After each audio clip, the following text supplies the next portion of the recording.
just wanted to throw out Metroid Prime Remastered since that's a new release. That's a pretty major release that they shadow dropped during the direct.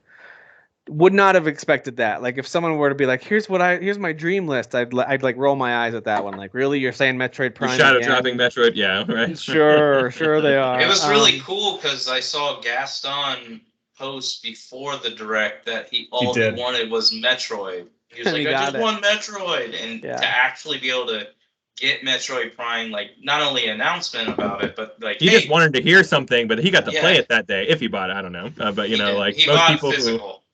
Which comes out in 2 weeks. What are you doing, bro?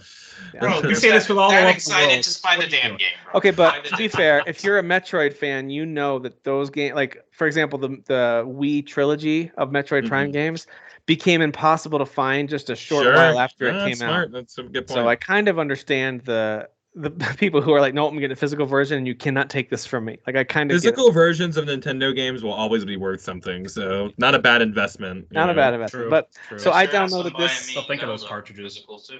So I downloaded this and played it right away, thinking like, oh, this will be a really cool higher res version of a 21-year-old game. This game came out in 21 years. 2002. Not playing that game. That's crazy.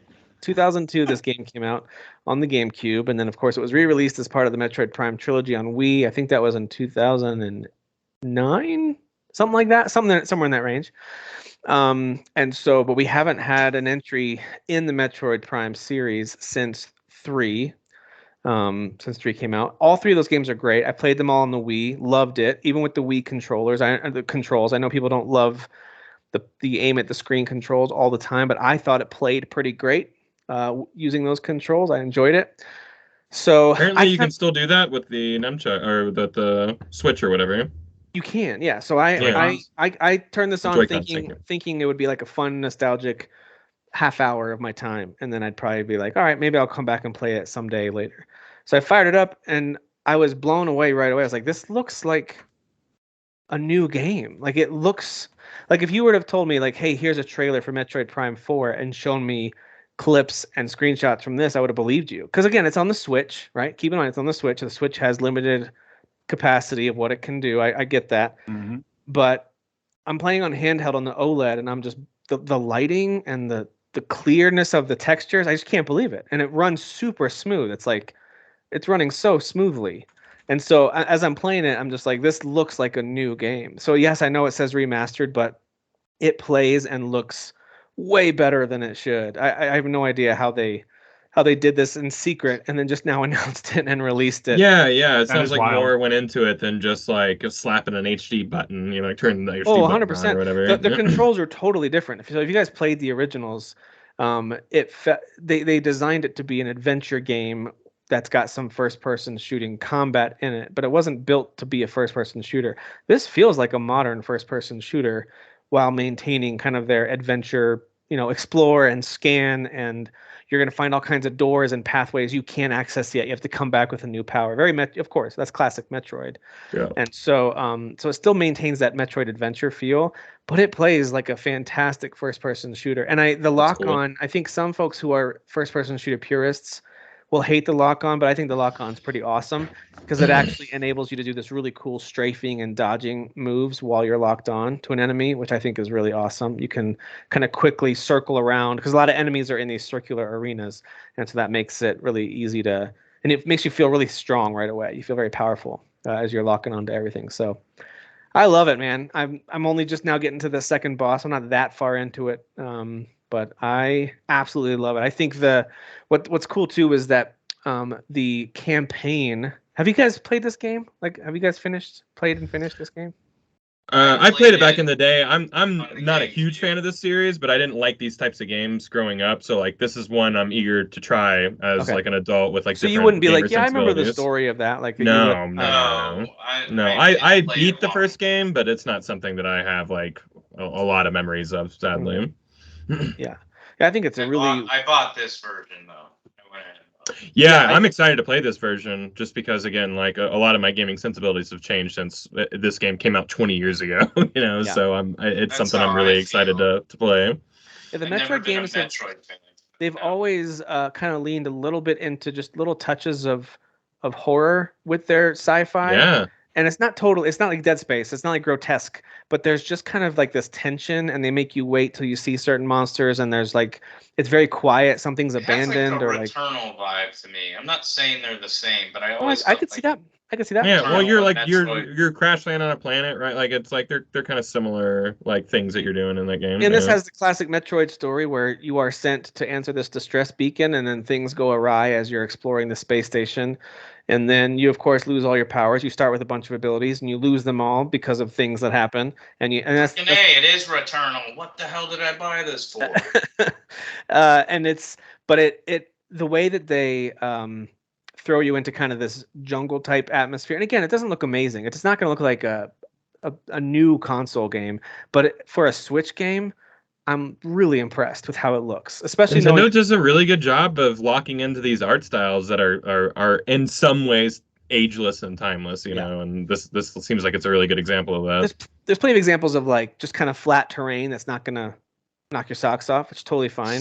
But then it's more about like the lighting and the enemies and the movement and just the smoothness of it.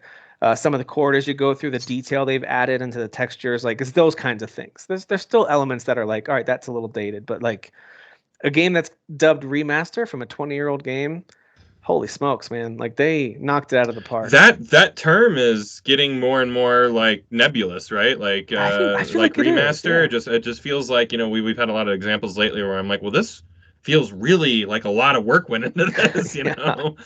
You know, like Crisis Core like comes to I'm like, are you sure this is not a remake? Like it just feels like y'all put a lot of time into this. That's a great example. Yeah. So yeah, I'm kind of liking that more and more as you know, more games are coming out and kind of like a little more tender love and care is going into them. So if you do play this, I highly recommend using headphones as well. The sound design is just amazing. You can tell that they really increased and improved the way that this. I mean, the music, of course, is awesome. Like Jeff, if nothing else, I think you'd like the soundtrack of this. It's got a really cool I remember the soundtrack being good. The Metroid tune is classic, but they do some revamps on that are just, it's really good. Also, if you're a Halo fan and for some reason you never played Metroid, like I really do think this is a great game. This is actually why I bought it.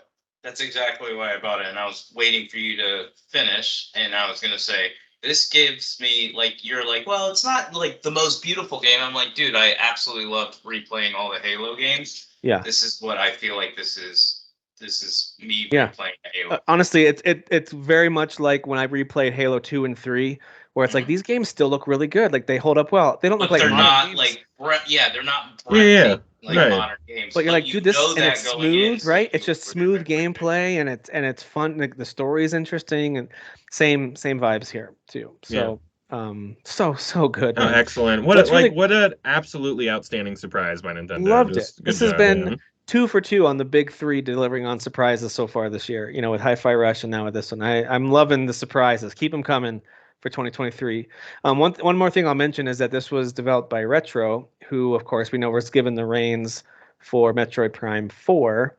And so I do wonder how much of this I wonder if we should expect something like this, just, you know, the next level, right, for Metroid Prime 4. And if this is a precursor to remakes of 2, you know, remasters of 2 and 3, and then a launch for 4, we have a lot of amazing experiences ahead of us. That's got to be coming. 2 and 3 is like they're probably already ready, and they're just gonna sprinkle them out over the next year or two. You know, 3 is one of the best games I've played, and I'm not like first person games I've played. So good. 3 is amazing. Yeah, I hear good stuff about that one. I never made it that far in the series, so like, those would be the ones I'm super interested in checking out. And what you were mentioning earlier, Kyle, yes, you can switch controls because of course the Switch. You know, little Joy-Cons can be used as Wiimotes. They're very accurate, so you can point at the screen and do that whole deal if that's what you want to do. And you can also switch to GameCube controls. Some people like those, but that feels more old school. Like I never loved the way it controlled on GameCube. That's why I never got into it until it was on the Wii. It's a lot more like when you're aiming, you stop moving. So it's just a weird system that they set up on GameCube. But if you're used to that, if that's your thing, you can switch to those controls. I love the modern controls that it defaults to. I think those type of quality of life changes are gonna like be the tipping point of like maybe the things I had hangups with back in the day. Yeah. So that's super cool. Yeah, I understand why people kind of skipped it. They're like, this isn't quite the first person experience that I wanted. Now it does have some platforming stuff, but not any more than like you would see. And like the Halo games had elements of that too, where you could jump on platforms and like move. You have to raise bridges and stuff like that. So it's got elements of that, probably more than a Halo game would, but not as much as like I thought Doom Eternal went a little overboard with their platforming they added in. And so I don't think it's to that level, but anyway. I'm a big scanner now. Like I like scanning in games, yeah. so it's scan like everything. You mean like every 2 seconds you're doing Revelio and Harry Potter? Yeah, exactly. Just doing Revelio every 5 seconds. You know, like it's same. They're like the game's like, dude, it's just grass. There's just grass. Right. There's nothing around. The same orange thing that you can't get to is still underneath you. You're just running into a wall. Revello. Revello. Please. It's just a wall. So leave the wall alone. I think a lot of the things about that game I'm going to really enjoy these days. So like that's what I'm really excited to get to. And bring on 2 and 3 like right away, please. Yeah, so good. I'm really loving it. So I'm hopeful. I don't see why they wouldn't make 2 and 3. Oh, that's what I was gonna say. Right? I'm not that's the saying windup. They are doing it, but I think it would be cool if they were to release 2 6 months later, 3 6 months later, and then 4 6 months later, which would be winter of 2024. Yeah, I could see 4 maybe being like a swan song type of a game for the Switch before they launched into their next console, which hopefully is the Switch 2. But some sort. But yeah, I'm with you. I think that kind of cadence would make sense, and it would be amazing if they did that. I think it'd be awesome. So, highly recommend that. It's $40 if that interests you. Again, it's a Nintendo game. It's not likely to go on a steep sale, although maybe you'll get like a 20% off over the holidays or something. But this one will go on sale. It just won't ever be like. It might go down to like 30 or something. It won't be like a base price of $19.99 for like 10 years. Yeah, right. No, if anything, it'll go up in price after 10 years. Yeah, right. So they'll take the digital away. Nintendo tax. Physically. That's how they do it.